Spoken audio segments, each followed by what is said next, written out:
राधे राधे सभी को। आज हम सुनेंगे मंगलवार व्रत की प्रमाणित कथा। ऋषिनगर में केशव दत्त ब्राह्मण अपनी पत्नी अंजलि के साथ रहता था। केशव दत्त के घर में धन संपत्ति की कोई कमी नहीं थी। नगर में सभी केशव दत्त का सम्मान करते थे, लेकिन केशव दत्त संतान नहीं होने से बहुत चिंतित रहता था। दोनों पति पत्नी प्रति मंगलवार को हनुमान जी की पूजा करते थे। विधिवत मंगलवार का व्रत करते हुए कई वर्ष बीत गए, लेकिन ब्राह्मण बहुत निराश हो गया। उसने व्रत करना नहीं छोड़ा। कुछ दिनों के बाद केशवदत्त हनुमान जी की पूजा के लिए जंगल में चला गया। उसकी पत्नी अंजलि घर में रहकर मंगलवार का व्रत करने लगी। दोनों पति पत्नी पुत्र प्राप्ति के लिए मंगलवार का विधिवत व्रत करने लगी। अंजलि ने एक मंगलवार को व्रत किया, लेकिन किसी कारणवश उस दिन अंजलि हनुमान जी को भोग नहीं लगा सकी और उस दिन सूर्यास्त के बाद भूखी ही सो गई। अगले दिन हनुमान जी को भोग लगाए बिना उसने भोजन नहीं करने का प्रण किया। 6 दिन तक अंजलि भूखी प्यासी रही। 7वें दिन मंगलवार को अंजलि ने हनुमान जी की पूजा की, लेकिन तभी भूख प्यास के कारण अंजलि बेहोश हो गई।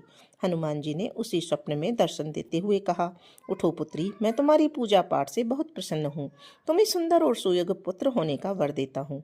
यह कहकर हनुमान जी अंतर्ध्यान हो गए। तत्काल अंजलि ने उठकर हनुमान जी को भोग लगाया और स्वयं भोजन किया। हनुमान जी की अनुकंपा से अंजलि ने एक सुंदर शिशु को जन्म दिया। मंगलवार को जन्म लेने के कारण उस बच्चे का नाम मंगल प्रसाद रखा गया। कुछ दिनों बाद अंजलि का पति केशव दत्त भी घर लौट आया। उसने मंगल को देखा तो अंजलि से पूछा, यह सुंदर बच्चा किसका है? अंजलि ने खुश होते हुए हनुमान जी के दर्शन देने और पुत्र प्राप्त होने के वरदान के बारे में सारी कथा सुना दी।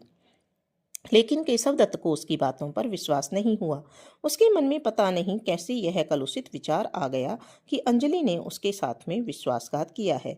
अपने पापों को छुपाने के लिए अंजलि झूठ बोल रही है। केशव दत्त ने उस बच्चे को मार डालने की योजना बनाई।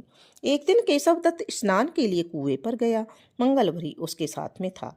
केशव दत्त ने मौका देखकर मंगल को कुएं में फेंक दिया और घर आकर बहाना बना दिया कि मंगल तो कुएं पर मेरे पास पहुंचा ही नहीं।